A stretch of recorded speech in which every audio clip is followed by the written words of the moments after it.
So இந்த முந்திரி கொட்டை வேலை பண்றதுங்கிறது இதுதான். தேவையில்லாம இந்த பெட்ரோல் தட்டுப்பாடுங்கிற ஒரு விஷயம் வந்து இன்னும் வந்து வரவே இல்லை. கேஸ் வந்து கொஞ்சம் தட்டுப்பாடா இருந்துச்சு, ஏன்னா வந்துட்டு கொஞ்சம் ஷார்ட்டேஜ் எல்லாம் அலோகேட் பண்ண வேண்டியது இந்த மாதிரி பிரச்சனைகள் இருந்துச்சு அங்கே க்ளோஸ் பண்ணனால.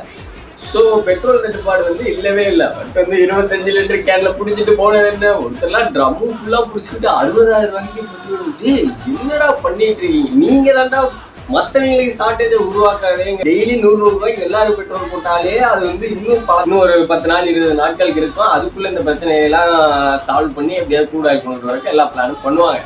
பட் அதுக்குள்ள அவசரமா இத்தனை பண்ணீங்களே. இப்போ ஒரு கப்பல் வந்து மும்பைக்கு வந்துருச்சு. இதுல நிறைய நியூஸ், ஃபேக் நியூஸ், அது இதுன்னு ஈரான் கவர்மெண்ட் வந்து அலோவ் பண்ணிட்டு இந்தியாவில இருந்து பேசினாங்க, அது இதுன்னு நிறைய சொன்னாங்க. பட் வந்து கப்பலை ஓடிட்டு இருந்த கேப்டன் சொன்ன நியூஸ் என்னன்னு பார்த்தோம்னா வந்துட்டு அவங்கள கொஞ்சம் வந்து ஏமாத்தி தான் வந்து வந்த மாதிரிங்கிற மாதிரி வந்து சொல்லியிருக்காங்க.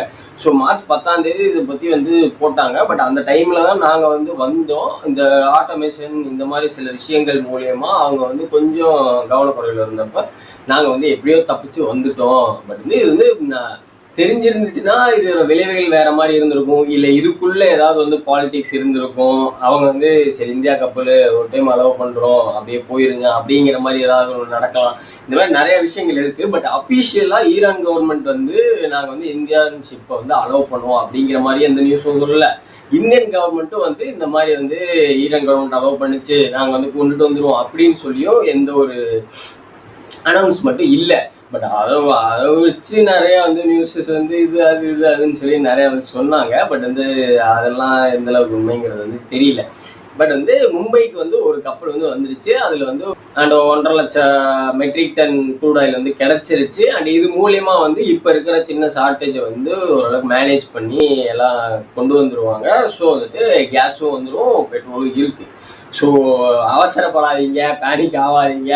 மற்றவங்களுக்கு இந்த பிரச்சனையெல்லாம் கொண்டு வந்து எல்லாத்தையும் பயன்படுத்தி இந்த பஞ்சாயத்துக்கெல்லாம் பண்ணாதீங்க. ஸோ வந்து சால்வ் ஆயிடுச்சு.